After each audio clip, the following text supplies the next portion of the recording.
स्वागत है आपका। जनादेश टीवी इंडिया देख रहे हैं आप। मैं आपके साथ इसराइल चौधरी एक बार फिर हाजिर हूं आपके सामने। पश्चिमी उत्तर प्रदेश पर आज बात करते हैं और पश्चिमी उत्तर प्रदेश में राष्ट्रीय लोकदल इस वक्त अपना कुनबा भी बढ़ा रही है और सरकार में वापसी की पूरी उम्मीद लगाए बैठी है। हालांकि जब तक चौधरी अजीत सिंह इस दुनिया में रहे उनका एक रिकॉर्ड था कि कोई भी सरकार आई उनमें उनकी साझेदारी हर हाल में होती थी। लेकिन एक बार फिर 2022 के चुनाव में वो ही समीकरण बनते हुए दिखाई दे रहे हैं, क्योंकि उनके बेटे राष्ट्रीय अध्यक्ष जयंत चौधरी समाजवादी पार्टी के राष्ट्रीय अध्यक्ष अखिलेश यादव से मुलाकात कर समाजवादी पार्टी के साथ गठबंधन उन्होंने कर लिया है राष्ट्रीय लोकदल का, और वो इस वक्त साझेदारी के साथ समाजवादी पार्टी के साथ 2022 के लिए तैयारी कर रहे हैं।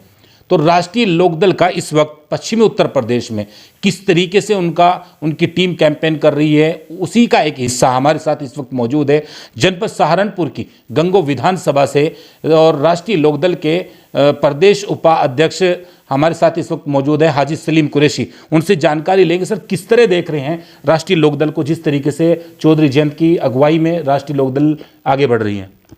धन्यवाद। मैं आपको बताना चाहता हूँ, जिस तरह बीजेपी सरकार अहंकार में थी, घमंड में थी, गरूर में थी, ये अपने अहंकार में किसानों को कुचलने का काम कर रही थी।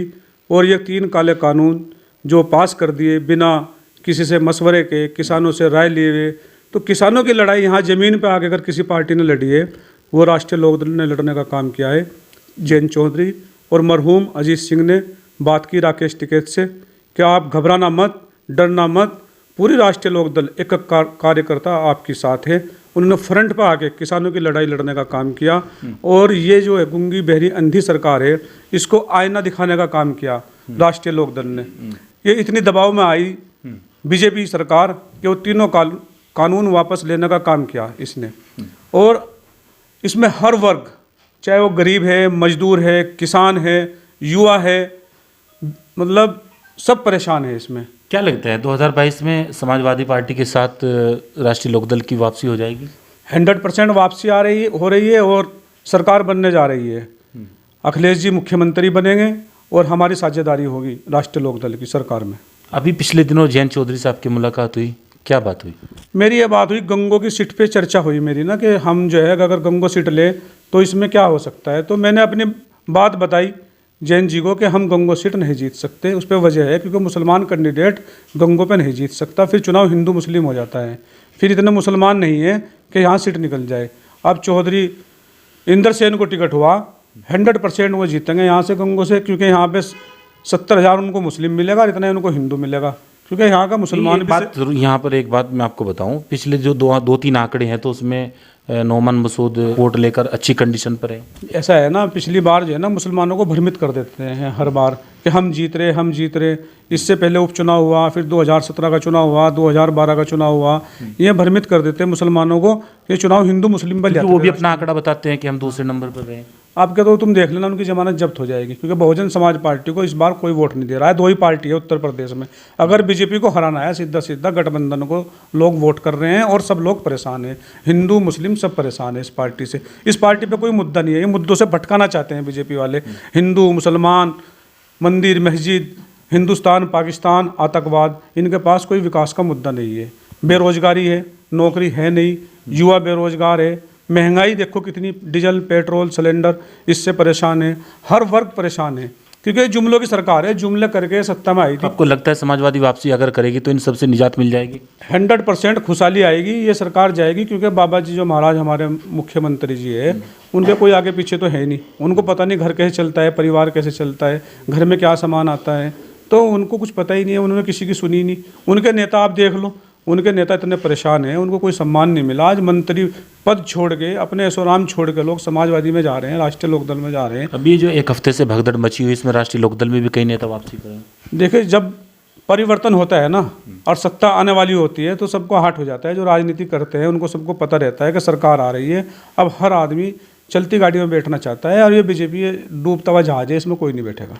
गंगो विधानसभा पर एक बार फिर बात करते हैं। गंगो विधानसभा में बहुजन समाज पार्टी से नोमान मसूद वापसी कर गए हैं दोबारा फिर, तो क्या लगता है, क्या मुश्किल पड़ेगा कि नहीं पड़ेगा?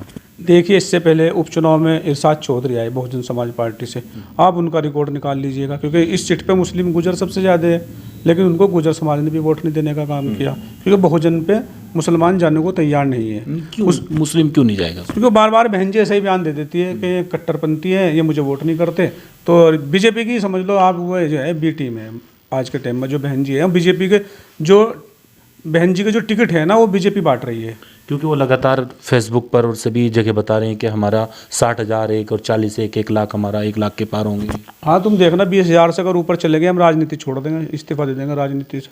तो इतनी बड़ी बात कर रहे हैं? हाँ, 15,000 दलित मिलेंगे, 5,000 कैमरे के सामने इतनी हाँ 5,000 मुसलमान, 15,000 दलित, इससे ज़्यादा नहीं। 20,000 पर निपट जाएंगे, ये कुछ नहीं है। 1,25,000 से ऊपर जो है यहाँ पे चौधरी इंद्र सेन को वोट मिलने जा रहे हैं, मुसलमान भी परेशान अच्छा, हैं। क्या समीकरण है इंद्र सेन जी का? इंद्र सेन जी का ये समीकरण है, क्योंकि इस बार हिंदू और मुसलमान मिलकर सरकार बदलना चाहते हैं, परिवर्तन चाहते हैं। ये जो है ना सरकार, इसमें किसी नेता की भी सुनवाई नहीं है, चाहे वो बीजेपी का विधायक है या बीजेपी का सांसद है।